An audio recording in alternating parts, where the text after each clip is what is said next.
Hey, what's going on, people? Your boy, man, Mike, coming at you guys with yet another Atlanta Falcons video. And this one is free agency and what will happen. Who will come back, who is not coming back, and who I just don't want to see. All right, but before we get started with that, man, go ahead and hit that subscribe button if you're new to the channel. I answer everyone's question, put together a series of comments featuring you guys and what you have to say about a specific topic. But all right, first, man, I'm gonna start with this. Gotta start with this, man. Quarterbacks, Matt Schaub. Now, this is an interesting one for the simple fact that I just don't know. I don't know if Matt Schaub will be back.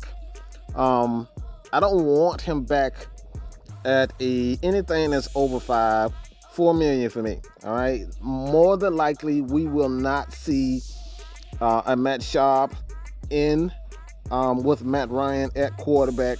So paying him anything over $4 million for me is just I just don't want to see it. I would much rather see a younger player, Kurt Benkert, finally get his shot as the Atlanta Falcons backup quarterback. Just don't want to see Matt Schaub on this team. You know what I'm saying? Taking up $5 to $7 million, and you can easily draft a rookie or just let Kurt Benkert finally get a shot at being the Atlanta Falcons backup. All right, it did not help that he got injured, but again, it's all about saving money. So I would much rather not see Matt Schaub back making anything over $4 million, but I can't count it out. Matt Sims, his ass is not coming back, so don't worry about him. Matt Sims more likely will not be back with the Atlanta Falcons unless something crazy happened. Kenjon Barner, I think he's a good guy. I think he's a vocal player for the Atlanta Falcons. I think he more than likely will have a shot to return. But again, man, these returners, these special teams guys, these journeymen, I just don't know if he will be back. I think the Falcons can find a guy like a Kenjon Barner, but if they're looking for a guy who can be a locker room presence, just the energetic guy who kind of gets everyone, just everyone in a good mood. That's what Kenjon Barner brings to this Atlanta Falcons team. He's energetic, all right? He's a guy that's vocal, and sometimes you need those guys on the roster. So I could definitely see Kenjon Barner returning. Brian Hill. Now this one is very interesting, and not like I said, I truly believe that Brian Hill has a place for the Atlanta Falcons on this team. I think he can easily, all right, hear me out when I say this, and don't go crazy when I say this, okay? I truly believe that Brian Hill has the ability to be a starting lineman, but the starting running back for the Atlanta Falcons. Why? It's because I just don't see Devontae Freeman with this team any longer making the money that he's going to command. I just don't see the Falcons staying with Devontae Freeman with what they are trying to do with the running game. Dan Quinn has already stated that they expect changes to be made with the Atlanta Falcons running game, and Devontae Freeman may or may not be. He may or may not be a part of their way of thinking. Nothing is guaranteed for the most part, especially when your job is on the line as a coach.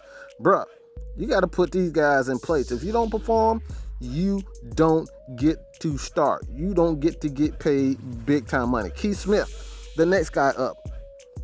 All right, I just don't see him back. I think it was a waste of time, to be honest. They barely used the fullback position early in the season, but later in the season they kind of got him going. But even still, man, I just don't see the Falcons bringing him back. They will try to go in college, kind of try to find a guy that fits more of that mold, and you could possibly see the Falcons bring back a fullback, but I just don't think Keith Smith is their guy. Justin Hardy, all right, wide receivers, Justin Hardy. He just doesn't fit Dirk Cutter's system. Let's just be honest. He just doesn't fit Dirk Cutter's system. He prefers bigger, faster receivers, and Justin Hardy is just outmatched by a lot of athletic guys on this Atlanta Falcons roster. Russell Gage is a guy that's coming up. He will more than likely be the starting slot guy for the Atlanta Falcons. Calvin Ridley coming back healthy. Julio is Julio. Olamide, how the hell do you say that guy? Whatever he say his name. I always have a hard time saying that. Olamide Zacchaeus, okay? Zacchaeus. I'll just say Zacchaeus for now.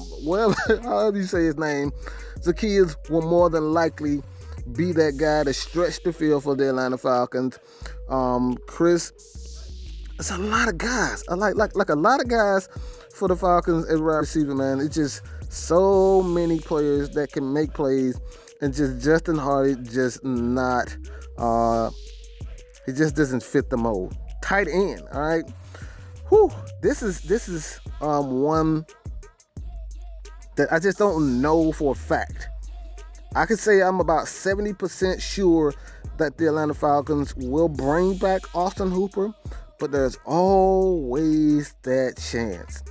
There's always a chance that Austin Hooper finds a deal for more money elsewhere, and he just leaves the Atlanta Falcons, and the Atlanta Falcons, just decide like money is a option or a place. They just want to decide that they just want to save money, and Austin Hooper just walks free.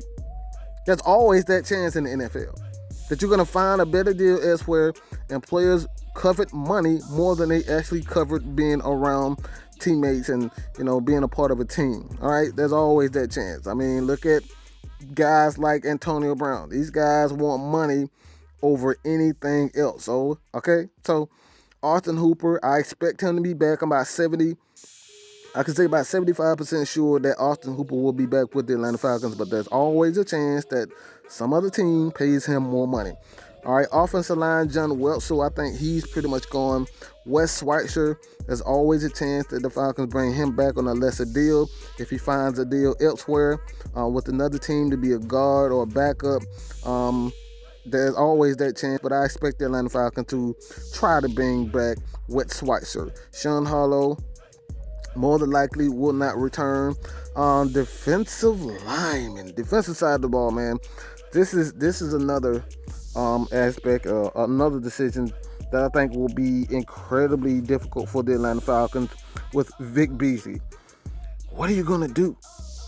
What are you going to do? How are you going to replace him if you decide that Vic Beasley isn't worth bringing back at a specific price? $12 million to $15 million, he will more than likely see if he is a defensive end.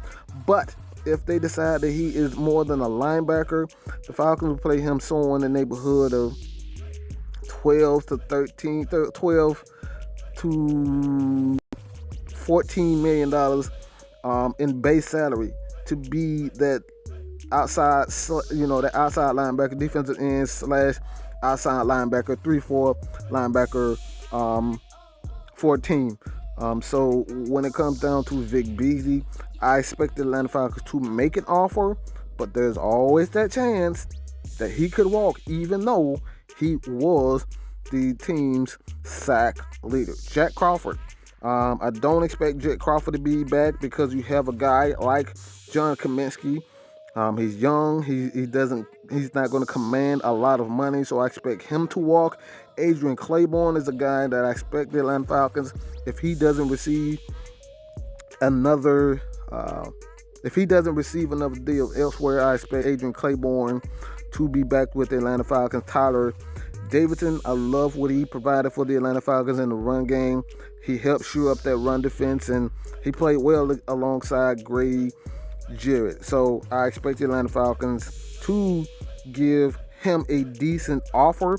Again, I don't know if he covers being more on a team or he covers being paid more money. So expect Tyler Davidson to be offered, but also expect him to walk. All right, especially with Deidre Sinat.